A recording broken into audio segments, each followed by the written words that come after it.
Sister Marina heard it and said, okay, you have to sing it.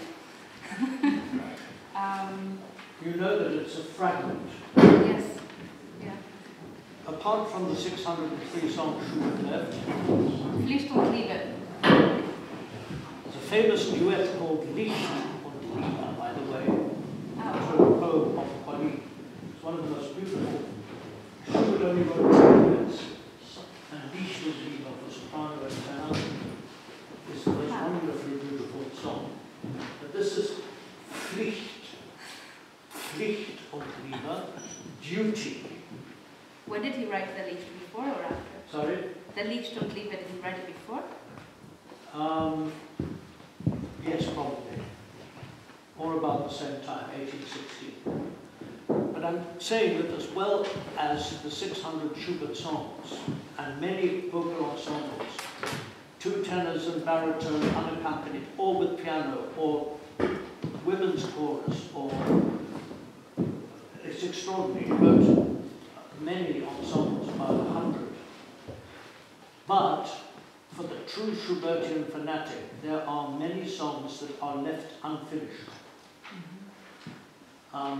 Sometimes just a little bit left, sometimes abandoned in the middle, sometimes, you know, and these fragments have often been finished by other people. And I think in this particular case, there is a finishing by somebody else. Peter's edition. Sorry? Peter's edition. Yeah, the Peter's edition, it appeared in 1885 in the volume 7, edited by Max Friedlander. Were a whole lot of very unusual songs. I wonder if you can understand when Schubert died in 1828, 230 songs were published. And everybody said, such a great young composer. But there were 400 more songs left unknown to the world. Unfortunately, these were not published all at once so that we could say, wow, what a great master. Unfortunately, they were bought, on the whole, by a very, very clever businessman, Anton Diabelli. And Anton Diabelli, from 1830 to 1850, for 20 years, put them out bit by bit. Because he thought the market can't take more than a few in every year. So the real Schubert enthusiasts died without knowing, because he was making certain with his business. He had no reason to show the genius of Schubert. And even after that, Diabelli's stash, there were other songs that were discovered. And basically, new Schubert songs were being discovered until the 1890s. In the end, people said about 1850, oh no, more Schubert, come on, he died, no. People are inventing this can't be true. But in 1885, there was a wonderful book, volume 7 of the Peters, with Seligkeit and Die Gebüsche, and these were all new finds for people who thought, after 60 years, can there really be any more Schubert? And there was. And I think now there may not be. There were some songs discovered in 1968, but I doubt they are Schubert, but many people say they are, so this is a big discussion. So this is this element of fragments, and there was a man, a Belgian priest called Reinhard van Hurix, who made it his life's work to complete all the Schubert fragments. And so, if you want to look at fragments, he makes very nice, very unambitious, but quite clever endings. So you can take these on the concert platform rather than stop in the middle.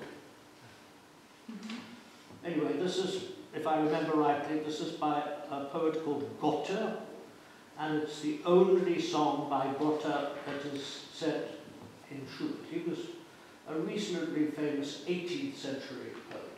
So let's hear. Okay.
Yes. Did I not get pass it? Okay. Do I have a metronome that goes?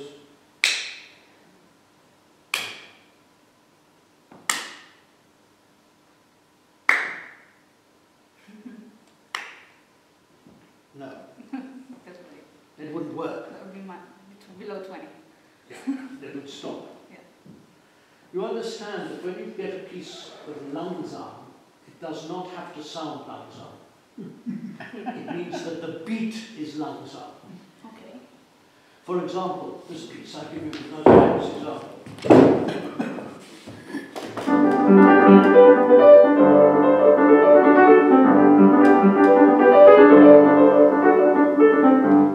The marking there is etwas langsam.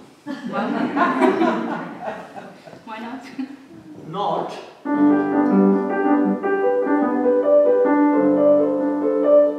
This is etwas langsam. The beat. Okay. You see? Yeah. So if you see langsam,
and that breath is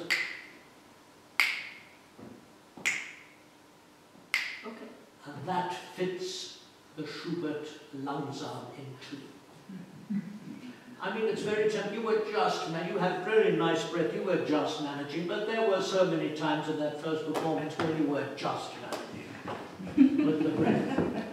You were treating it as a challenge for your breath. But the pieces, you know, this makes it easier, so. Well, it makes it more natural. It's got to sound a natural type of tune. Du, der ewig mich trauet, nicht allein, nicht unbedauert, Jungling seufzest du, wenn von Schmerz die Seele schauet, wüget meine Stirne Ruhe. Deines nassen Blickes flehen will ich, darf du nichts. In a sense, one's got to hear this poem with its rather long lines. Du, der ewig mich trauet, nicht allein, nicht unbedauert, Jungling seufzet du. And, you know, on that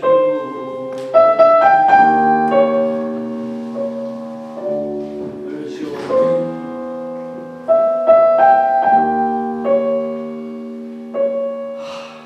Well, I'm not saying you didn't manage it. You really worked very hard. But Schubert is a composer of simplicity. There are a few songs that are later than this, not 1816, where he does decide he's going to do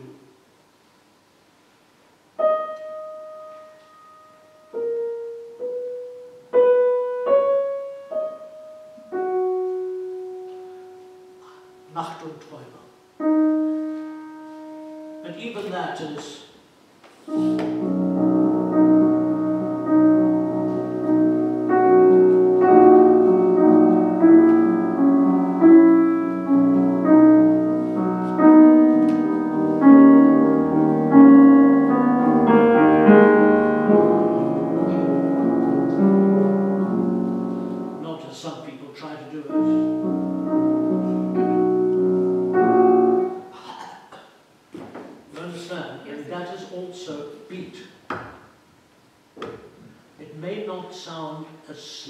as it says.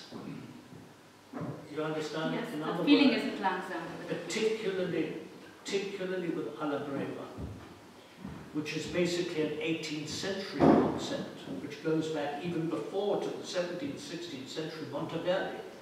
And until that was understood, many of the operas of Mozart, Monteverdi were being played far too slow by 19th century people, even by people like Klemperer. It took people like Hanenpour, Roger Norrington, people who are experts, to realize that alla breva really means much faster than you think. And that you really have to, now what you have to do is, instead of making it a most beautiful, and you have a beautiful voice, there's no doubt, instead of making it as a beautiful, you have to make it much more intimate. Yes, okay. As if the person you are singing to is here, not there. And you have to actually, you've been giving it to us as a very well-sung, beautiful example of Schubert's harmony and his line. You need now to make it more personal. Yes. About nicht allein, nicht unbedauert, Jüngling. When you say Jüngling, we must believe that you are speaking to a young man who is very dear to you. Jüngling seufzest du, vor Schmerz und Seele schaut, lüget meine Stirne, wo deines nassen Blicks und Flehen will ich, darf ich nicht verstehen, will ich, darf ich. What do you think that means? I will not and I must not. Correct. And that's the difference between Liebe and Pflicht. So what do you think the Pflicht is? It's her, well, what I understand, it's her duty not to show her feelings, not to show emotion. She's married.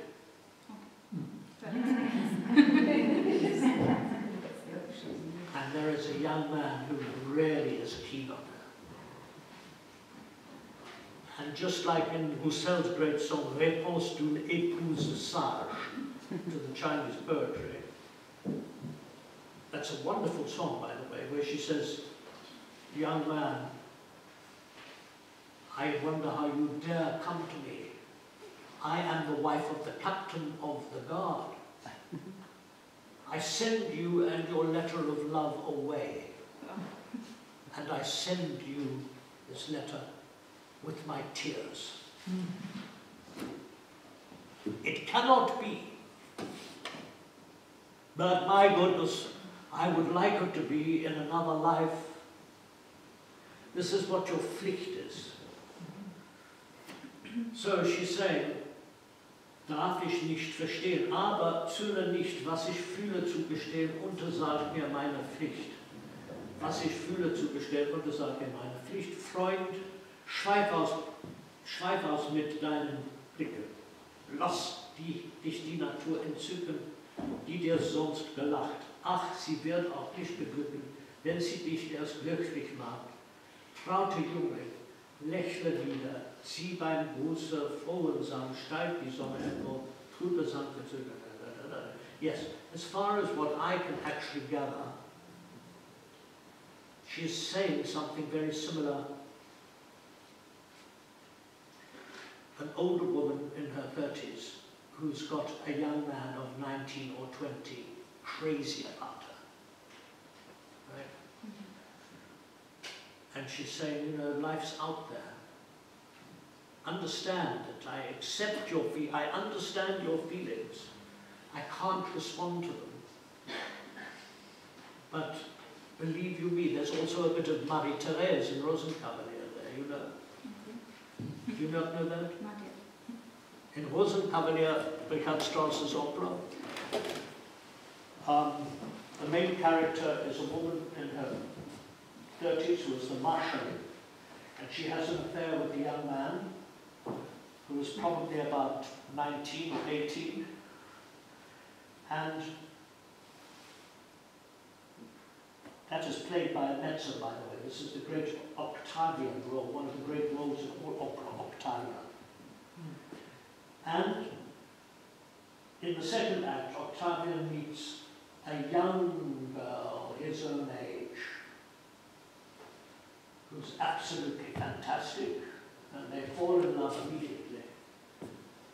And this older woman has to realize that she has to let go. And bless their love and let this young man go and be his own generation.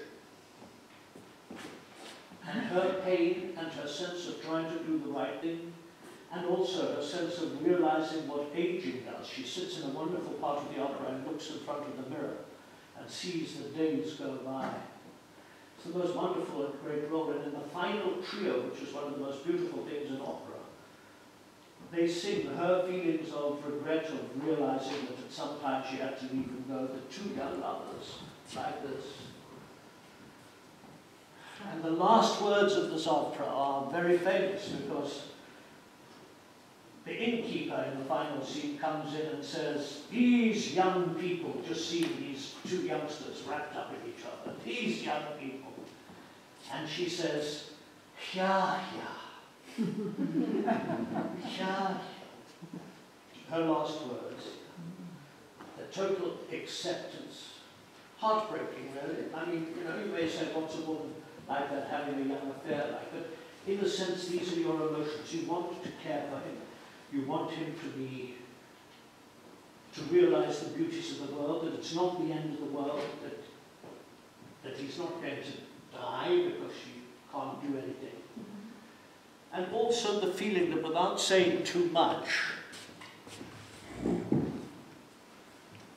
she does love him, and maybe if life had been different, she'd be many years younger. She's flattered. She likes him, but she's giving him this advice.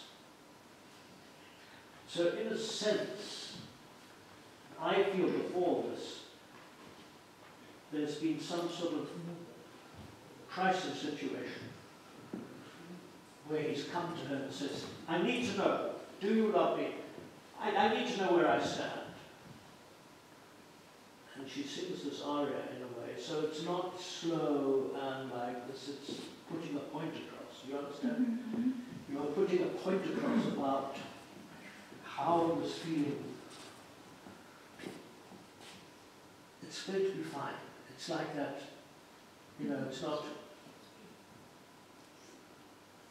because your Pflicht says you cannot.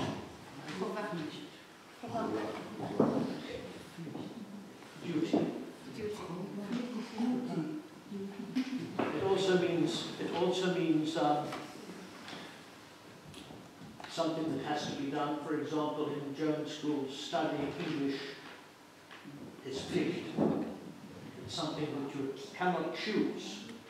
You have to do it. Anyway. Okay. Let's try now the second verse with that more flowing tempo.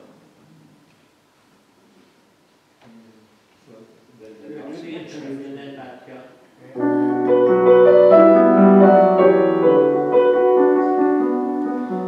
Ach,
Now do you see how that tempo reflects the feeling slightly? There's the slacking of the triolas against what I'm doing. So it faster, it even emphasizes that. Yeah. Can I ask you, is that key entirely comfortable for you? Not entirely at the end, but mostly yes. And when I tried to lower I'm a soprano. You are a soprano, yeah. This isn't the original, I took it half a tone down. Yes, I know, yes. Yeah. So I was actually wondering, and you've tried it in one semitone lower still? Yes, yeah. And it's a little too low? Yeah. Okay. I would just, it is very nicely done, and now that you've got that moving tempo, it makes more sense. And you do have a beautiful voice, but actually, what is the problem at the moment is that it's very beautiful, but slightly one-colored. Okay. I get a stream of mezzo forte to forte. That's one of the reasons why I was asking about it, to see if there would be maybe a tonality where you didn't have to work so hard. Because to my mind, it's a bit full frontal in terms of the amount of sound produced. Schubert and the style requires something a little bit easier. Do you know what I mean? Yes, it's very, very, very full on. Let me just try something with you. I want to hear whether it's too low. Okay. First, second. Wait, sorry.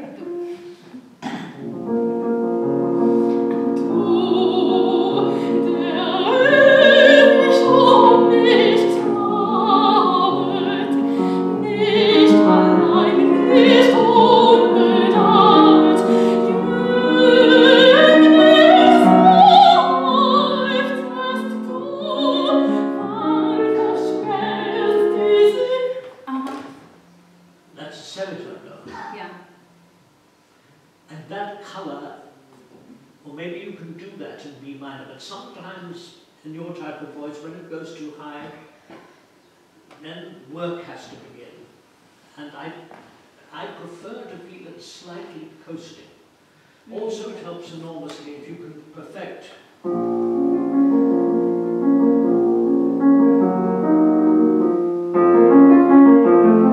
in this particular instance. I know I asked you to give more support yesterday, and we were talking about that. But sometimes if the piano is going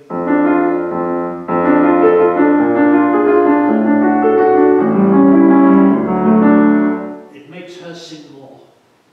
She needs to be encouraged to go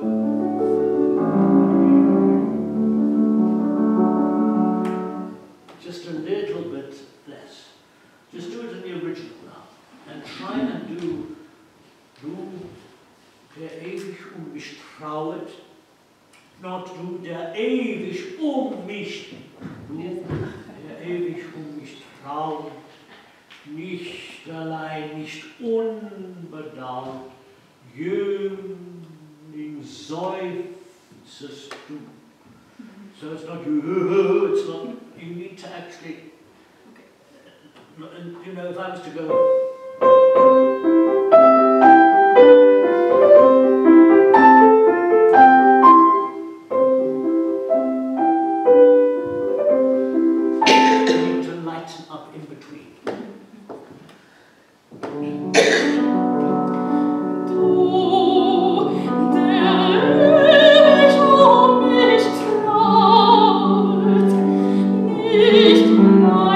Nicht unbedaut.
it was will sound really different from what it was. You cannot imitate Schubert. You know, I can do a Beethoven pastiche, I can do a Mozart pastiche, I can do a Prokofiev pastiche, I can do a pastiche of many people, but a pastiche of Schubert fails after one bar. Because to imitate Schubert is the hardest thing. He was so alone in terms of his magic, and sometimes when people try to do Schubert, there's something about the way the notes are put, the voicing, everything. I mean, he had this incredible singularity, so I think I can always tell a Schubert fake. There are two songs discovered in 1968, Die Erde und die Vollendung, which they say, which the scholars like to think are Schubert discoveries.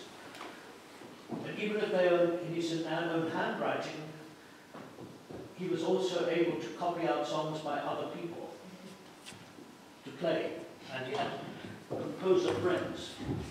And I know that was unbelievably better, because I felt that you were speaking to me rather singing at me. You actually have to. That is the difference. In Lieder, you are inviting people into your drawing room. You are not preaching to them in a church. In Lieder, you are having dinner with them, and it's a sort of share my inner thoughts, not hear what I say. And in Lieder, it is just you as a woman who is singing, personally your own voice. Admittedly, you have to pretend in this instance to be this woman. I think either key would probably work. You should try maybe this B-flat minor when you don't have to spend so much time on the bottom notes as you did at your slower tempo. It could make a difference. Yeah. A lot of Schubert's high songs from 1815 and 16 are written for too high. I find myself transposing down Mignon, and there are a lot of songs which are too high because he wasn't yet used to the soprano voice. So there's no shame in doing this a tone down. We've got it now half a tone down. Okay. So you can experiment with that. Yes. As I did just then. I agree, if I was to put that down the whole tone now for you, which I could, it would be too low. I mean, in A minor. Lower than this. Lower than a tone up below this. I think if the original is C minor, which it is, then you should maybe try it in B flat minor, or this one, if you don't actually have to suddenly make it too operatic. It's a secret, remember. You have to remember that this going on, you don't want the outside world to know. You don't want your husband to know. So, there's that element of, you know? Yes. As if you were having a private conversation with this young man. Yeah, and then if it's too high, I can't make it sound that way. I mean, can I say to you about something I always say to gifted young singers? You do not have to present your Visitkarte of your voice in every single bar of every single song. It is possible to learn to coast. It's like a plane, a glider. You don't have to have the engine on all the time. You can sometimes go. Of course, you have to continue with your support, and you have to continue to properly sing. I'm not talking about singing off the voice, which is another problem. It could be easily confused. Yeah. Coasting. No, I'm not talking about under-supported. You're talking about shaping. I'm talking about an essential light and shade, yeah. A chiaroscuro, which means that you don't have to have the pencil always like that, but you can have it like that. You understand? So it doesn't always have to be the dark side of the pencil.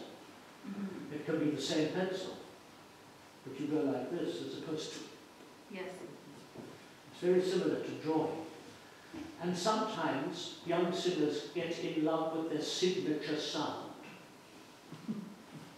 And when you have as nice a sound as you, it's a great pleasure to use it. And you get praised for it. And people recognize the beauty and praise you for it. But you should keep it. You should not think that you have to show me it all the time. You have it, it's yours to use. Stop thinking about producing it. Let it be and go back to the poem. Okay? Did you see what I mean by these triplets? I can make her voice go lighter if I'm not going down. I hear the sound I want to hear from her, and I make the sound that makes that possible. There is an incredible amount of influence that pianists have on singers. Definitely. I can actually sit and make somebody sing entirely different without any words. I've experienced that. You've experienced it? For better and worse, yeah. Well, what we do is so little understood by people. It's, I'm afraid to say, hugely underestimated job, even to this modern point in time when people should know better. It depends on also, this is one of the reasons why professional accompanists have to have a real sense of style and a real sense of knowledge, because they must know how they want to hear the piece done. They must have an opinion. And in having that opinion, you play in a way that will help produce what you want to hear. And you know what, I don't have long discussions with singers anymore. I maybe did when I was 22. But we just play, and if it works, it works. But anyway, I'm now at the stage of my career where I've done all the Schubert songs. And I do know that the way you did it at first might have appealed to me had I not spent a lifetime with Schubert songs. You are giving away a certain amount of drama and a certain amount of grandeur, but the song isn't grand. It's intimate. It's a little heartbroken.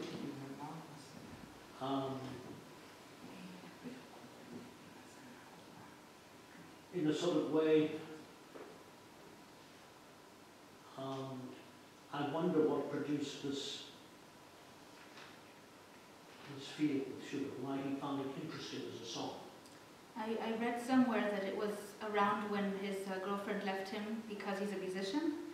So he searched for this poem and took out two stanzas from the middle where it seems more like the guy is to blame, and left it with the girl is to blame.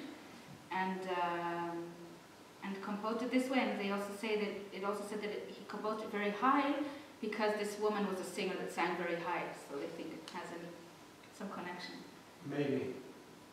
Teresa Grob. Yes. That whole story of Teresa Grob has been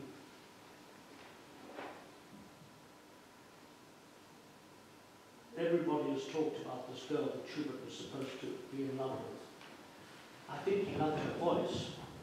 I think he, like any young composer, she sang the first performance of his Mass in F major in the Keitat church. And she was a high soprano. But the idea of losing her, I'm much less convinced. Yeah. It's been an entire desire from the very beginning of Schubert scholarship to create some type of romantic background for Schubert that would sit inside a nice, straight mentality. Somebody said that he loved her.